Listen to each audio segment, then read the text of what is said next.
Let's say that you've been talking to someone for a while and things are going great. You guys are getting along and you start feeling like maybe this is finally the one, but then out of nowhere, he starts pulling away. He is not testing as much or he seems a little bit distracted, and suddenly you are left feeling confused and anxious, wondering what went wrong. You might find yourself overthinking, trying to figure out what happened, and before you know that, now you are reaching out more, sending extra texts, trying to be more interesting or even better to get his attention, and before you know that, you are hooked in this emotional roller coaster of an emotionally unavailable man. So, if this sounds familiar, this video is for you because there is actually a deeper psychological reason behind why this happens, and today I am going to break it down for you. Hi girls, welcome to my channel, welcome to this community. Here we talk everything related to self-development, femininity, and how to become the best versions of ourselves. If that is something that you are into, I invite you to subscribe to the channel and to share your thoughts about the video in the comment section. Let's get into it. So let's start with the first point, and it's about the psychology of the chase. Just as how you explained in the previous example, you meet someone and there is this immediate, almost magnetic attraction. You are hooked, but there is something different about this person. They are a little bit more reserved, they don't share everything about themselves, and the more they pull away, the more you feel the urge to chase after them. This is what we call the chase, and believe it or not, is rooted in deep psychological mechanisms. The idea of the chase is tied to the way our brains are wired to seek out things that are difficult to obtain, because achieving something that is hard or elusive feels rewarding. When we encounter someone who is emotionally unavailable, we find ourselves wanting them more simple because they are not easily accessible.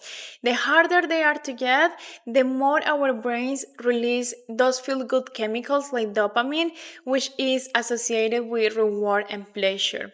But why do we feel so compelled to chase someone who seems emotionally distant in the first place? Well, three things. The first one is the concept of scarcity. Psychologically, we tend to place a higher value on things that are scarce or hard to come by. Think about it. When something is easy to get, we don't put as much effort into it. But when something seems rare or out of reach, we start to value it more, and this plays out in relationships too. The emotionally unavailable person becomes a prize in our minds because they are hard to access emotionally. The second reason we are drawn to the chase is related to our need for validation.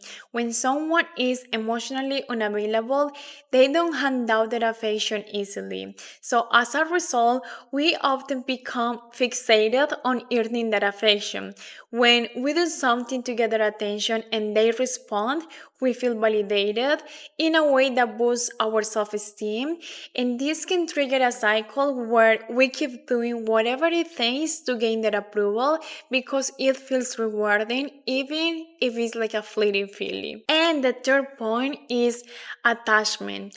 People with anxious attachment styles are more likely to find themselves attracted to emotionally unavailable partners, and this might be because in early childhood they might not have received consistent emotional support from their parents, and as a result, they grow up feeling like love and affection are tied to uncertainty. And emotionally unavailable men unknowingly trigger that same anxiety. So even doubt is not ideal, it feels like a normal pattern to follow. The anxious person might feel a sense of emotional intensity and excitement in these relationships that mirror what they experienced growing up. And to finish the video, I also want to talk about the need that some women feel to fix or rescue their partner. This is especially common in relationships with narcissistic men or the classic bad boy type, and it's like you feel this deep urge to say them, thinking that if you just get through them, you will unlock that emotional connection that is missing. This rescue mentality is often linked to codependency, where some women tie their sense of self worth in how much they can help or care for someone else. And while it might feel like you can change them or get them to love you fully, the truth is that real change only happens when the other person is ready for it. A narcissist, for example, usually doesn't think they need to change because they believe they are already perfect or that they are superior. So, in conclusion, those are some reasons why you might find yourself attracted to emotional, unavailable men. And if you'd like to see a video on how to break these patterns, just let me know in the comments. But the good news is that once you recognize these patterns, you can actually start taking practical steps to change them. Thank you so much for watching, and I hope to see you in the next one. Bye.